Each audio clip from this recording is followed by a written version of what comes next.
तब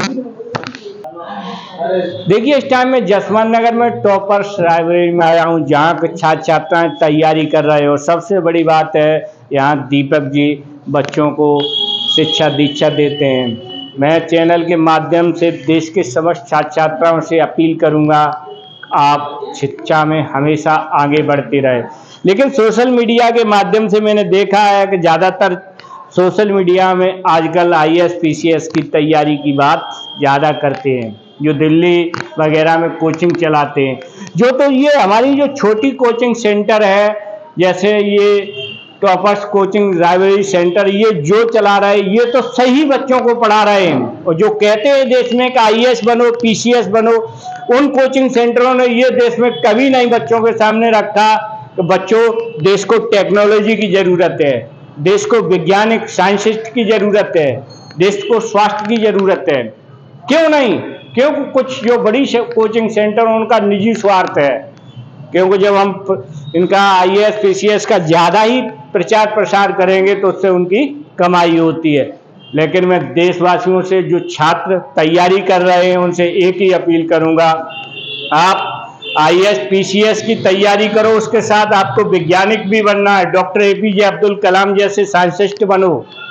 और मैं कहूँगा, टेक्नोलॉजी के क्षेत्र में देश को डेवलप करना है। जापान बहुत छोटा है, दुनिया को फाइनेंस देता है। हम दुनिया की सबसे बड़ी जनसंख्या, सबसे बड़ी ताकत है हमारे पास, लेकिन कहीं ना कहीं साइंस और टेक्नोलॉजी के क्षेत्र में भारत को डेवलप करना है, तभी हमारा देश आगे बढ़ेगा। ये बहुत बड़ी सच्चाई है। और मैं धन्यवाद करूंगा दीपक जी को, जो यहाँ बच्चों को पढ़ाते हैं। बहुत थोड़ी सी फीस लेते हैं, बच्चों को बढ़िया सुचारू रूप से शिक्षा देते हैं। और मैं देश के ये छात्र छात्राएं, इनके अलावा जो देश के छात्र छात्राएं, सबसे अपील करूंगा कि आप बच्चों जन्मदिन मनाते हो, जन्मदिन के दिन जो भी पैसा आप खर्च करते हो, तो एक संकल्प लेना, जन्मदिन की खुशियां 4 गुना बढ़ जाएंगी अगर उस दिन आप एक वृक्ष या पौधा वृक्षारोपण करोगे। क्योंकि जब भी तुम उस पौधे में पानी दोगे तो उस अपने जन्मदिन की याद आएगी। ये समस्त देश के छात्र छात्राओं से मैं अपील कर रहा हूं कि हमें अपने पर्यावरण को भी शुद्ध करना है, निजी स्वार्थों के छोड़ के हमें देश के लिए भी कुछ करना है। हमारी कोशिश रही हमारा देश कैसे आगे बढ़े। आज के जो भी अधिकारी या राजनेता हैं, कोई भी है, मैं उनसे भी अपील करूंगा कि निजी स्वार्थों को छोड़ते हुए हमें राष्ट्र हित में काम करना चाहिए। और इन बच्चों से कहूंगा कि दीपक कोचिंग जो चलाते हैं, कभी भी इस कोचिंग सेंटर में, शायद किसी भी कॉलेज या किसी भी कोचिंग सेंटर में देश में भ्रष्टाचार के विषय में नहीं पढ़ाया जाता है। किसी भी स्कूल कॉलेज में शिक्षा नहीं दी जाती है, फिर हमारे देश में भ्रष्टाचार कैसे?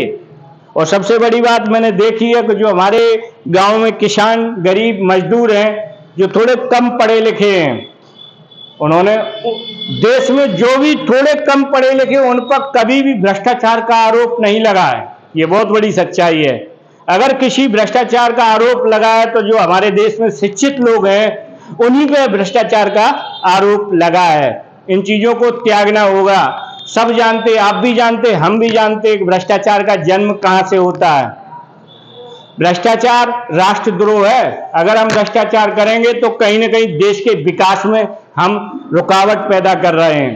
तो हमें भ्रष्टाचार को भी नहीं त्यागना है, ऐसी चीजों को किसी भी कीमत पर। ये छात्र कल किसी न किसी पद पर होंगे। मैं इन छात्रों के माध्यम से देश के समस्त छात्र छात्राओं से अपील करूंगा, अगर किसी भी पद पर आप पहुंचना तो ये संकल्प लेना है कि मुझे भ्रष्टाचार नहीं करना। जो सरकार मुझे वेतन देती है उसी में मुझे संतुष्ट रहना और देश की सेवा करना, आम जनता, किसान, गरीब मजदूर की सेवा करना है। बहुत बहुत धन्यवाद। इसी के साथ मैं कपिल यादव, MBM News 24, इटावा, उत्तर प्रदेश।